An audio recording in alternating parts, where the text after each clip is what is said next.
Welcome to TFA Files TV. We are back again with the latest breaking news. Nyaya dziri kupisa dziri kutenderera pasocial media. Tadzoka zvekare nenyaya yekupazwa kwedzimba zvisiri pamutemo, of which isusu seTFA Files tinoswera tichizvitaura kuti sei vasingauyi vanhu vachitengeserwa mastendi kana kuti vanhu vasati vavaka voskopaza, kwete like now. The Harare City Council intends to demolish over 5,000 illegal houses in high-density suburbs, including Kuwadzana, Budiriro, Glenview, and Mavuku, based on 37 High Court orders for occupying lands meant for public maintenance.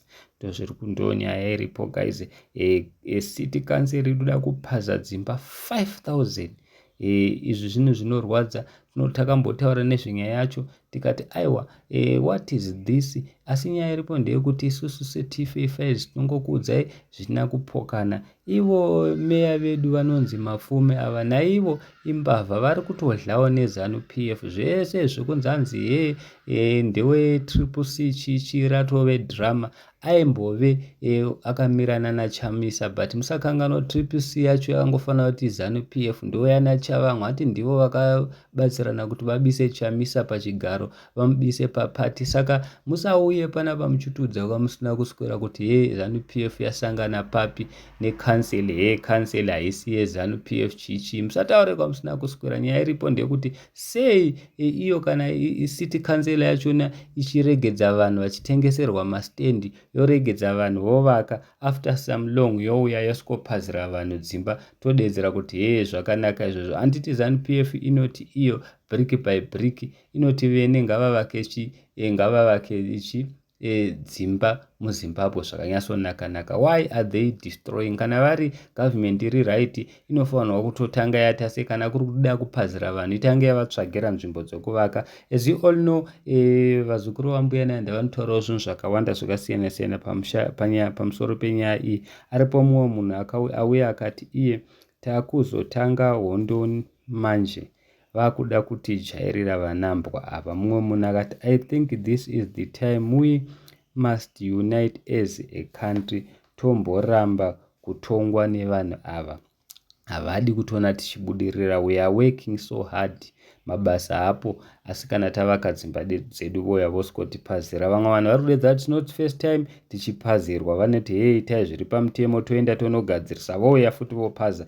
Mumwe munhu auya akati mazimba kubatana hatina zvachose. Pavanouya vachiskopadza ngatimbovabatai timbovarova, kwete zvavanotiitira izvi. Mumwe munhu akati why wait for them to build and then destroy later? Is that not satanic? Mumwe munhu akati I advise people kutenga mastands kumabanks nekuEpworth local board. So guys, handizivi tinoti kudii. Takambotaura nezvenyaya yacho, vanhu vakauya vakatituka vakatishura. Zvichiitererai munzwe. Kwa iwewe unochiuya panapa uchisotituka next time or next year or any time, ko vakauya vachiti vada kuskopaza imba yekumba kwenyu, uchaita sei? Because ndiyo nyaya iripo. We are not safe.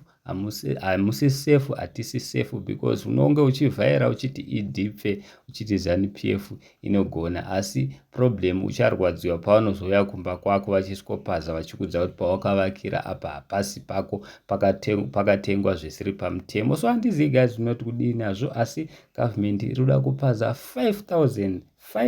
Imagine 5,000 stands guys. Imba dzakavakwa kudhara yako yakuskopaza. Tinoswera tingozvitaura kuti why isingauyi nenguva yacho panotengeswa mastendi. Vanenge vasingazvizivi here kuti pari kutengeswa mastendi? Vanenge vasingazvizivi here kuti pari kuvakwa pacho pari kuvakwa nevanhu avava inzvimbo isiri pamutemo? Why is it dzimba kana dzavakwa vanozouya vopaza? Apa vari kuskopaza nenguva yechando, nguva yemvura yekunaya.